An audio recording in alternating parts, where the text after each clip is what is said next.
I see. Yeah. And just in terms of your relationship with your father, it looks like you may have been a few years younger than your father, but you've had quite an influence on him. And I think in the diaries, you encouraged your father to stand for the leadership in '76. Well, I don't think he had much encouragement from me, to tell you the truth. No, I mean, Dad would be sitting at this desk. Yeah. That's why it's rather nice that we're doing the interview down here. Yeah. And we would come down, and Dad would be working away, but he always had time for whatever it was that we wanted to talk about or raise or needed help on. Yeah, yeah. I think that's the first thing. Secondly, both of Mum and Dad, fantastic encouragement. Right. What's the most important thing we can do as parents is to encourage and support our children, actually. Yeah, yeah. Through all of the times, good and bad. Yeah. And, well, I've learned so many things from Dad.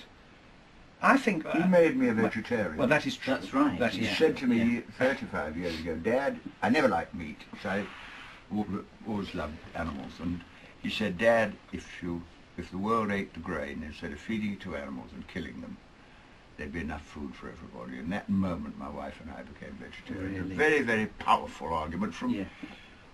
as one of many examples of where the influence you had in my thinking. I think, and perhaps the most... two other things I've learned. I mean, an unshakable optimism. Yep. Right. Which is one of your great characteristics, Dad. And, life has its ups and downs, and we all make mistakes, and you learn from those, and you get on with it. You get on with the next thing, whatever it is. And not to get dragged down by some of the unpleasantness of politics.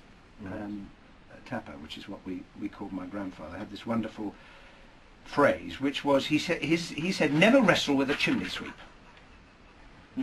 Now, the moral being, if you, all you're going to end up if somebody plays dirty with you, don't play dirty with them, because you'll just end up being grubby like them. Right. So don't get down in the gutter with anybody. Yeah. Do it your own way. And I think that's been a very, very important lesson in life, actually. Yeah, yeah. And presumably to be able to sort of stand back in that way, one important thing is to have a strong family, to sort of know that there's more to politics. Yeah, because it's a great support. When things are difficult or they're going, they're going wrong or whatever, that's what sustains you. Yeah. Yeah. In the face of in the 70s, you went through the most astonishing time, a barrage of criticism and vitriol and unpleasantness.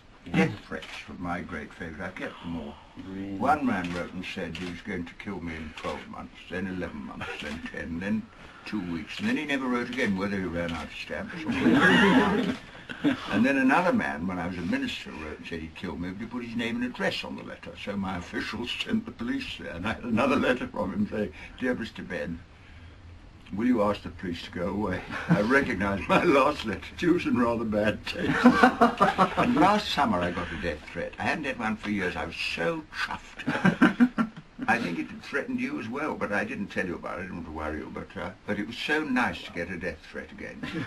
Your other old trick is if people wrote you really, really rude letters, and on which they had their name and address, you'd write back and you'd say, Dear Colonel so-and-so, I feel I have to tell you that someone has stolen your headed letter paper and is sending silly letters. Fantastic. Which is a very good way of quietening people down. Anyway.